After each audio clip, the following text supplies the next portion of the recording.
Son las 7:26. Les hemos estado hablando de un estudio de la Universidad Nacional que evidencia la importancia de la buena ventilación en las aulas para evitar el contagio.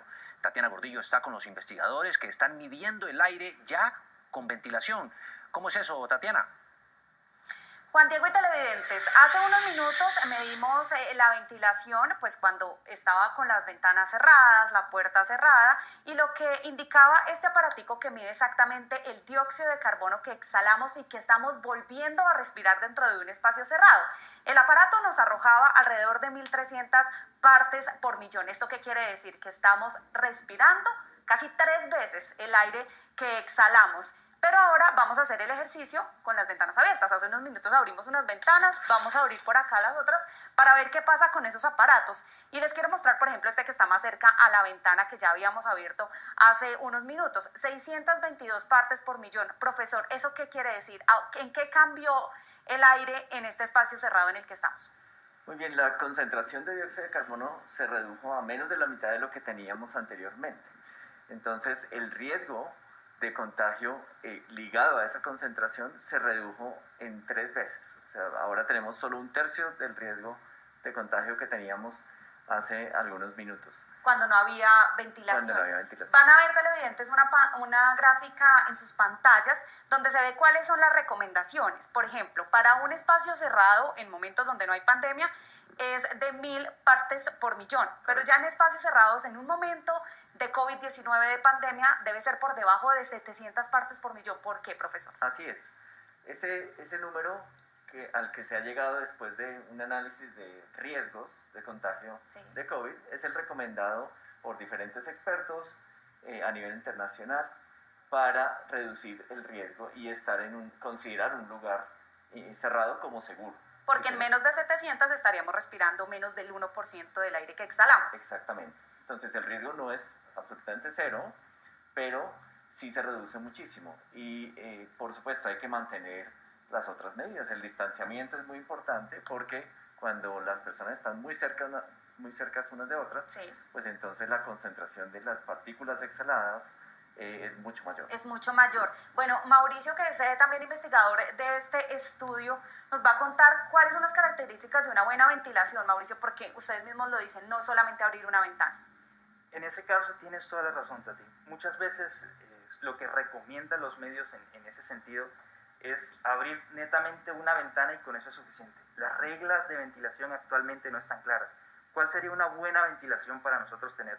Tenemos que abrir una ventana y abrir una puerta para que haya un flujo de aire. El aire que está por fuera tenga por dónde circular dentro del proceso. Y muchas veces nos hemos encontrado en estudios que hemos hecho en diferentes oficinas, en diferentes colegios, que apenas están abriendo unas que otras ventanas y eso no es suficiente.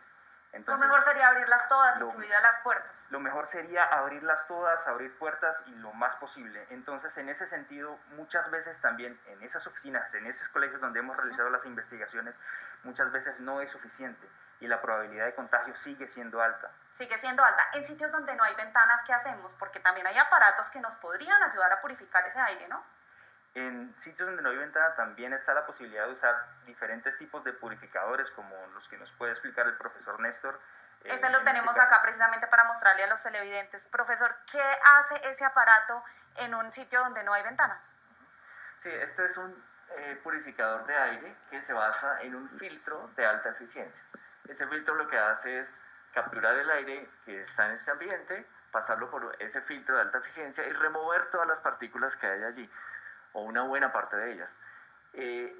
Dentro de esas partículas que filtra están las que han sido expiradas y pueden contener el virus. Entonces es un equipo auxiliar y sobre todo en el caso que no podamos tener una buena ventilación o en caso, por ejemplo, para mantener también el confort térmico, porque abrir todas las ventanas en su totalidad pues puede generar una falta de confort térmico. Entonces, es una medida complementaria, pero no es indispensable en todos los casos.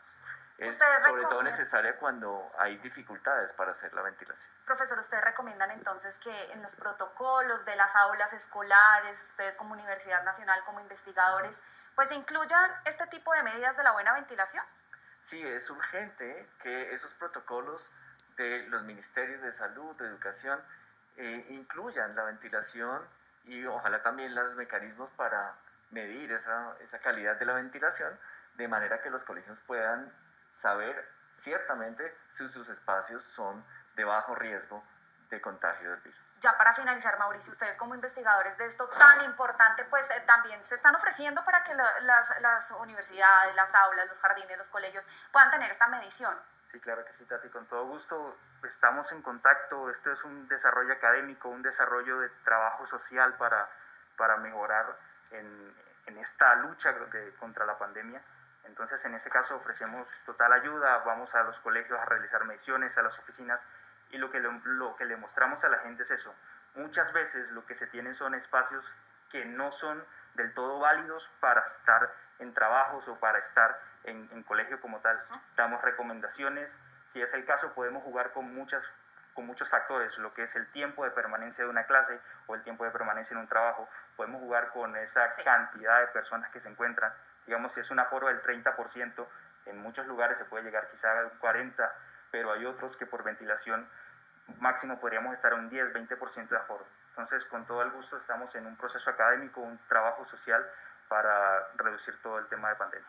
Gracias, ese es el ofrecimiento que hace también la Universidad Nacional para que si usted en su jardín, en su colegio, pues puede medir esto y saber si está ventilando bien ese espacio, pues lo puede hacer gracias al acompañamiento científico que ellos hacen. Entonces recuerden, las ventanas siempre abiertas para evitar la propagación del COVID-19.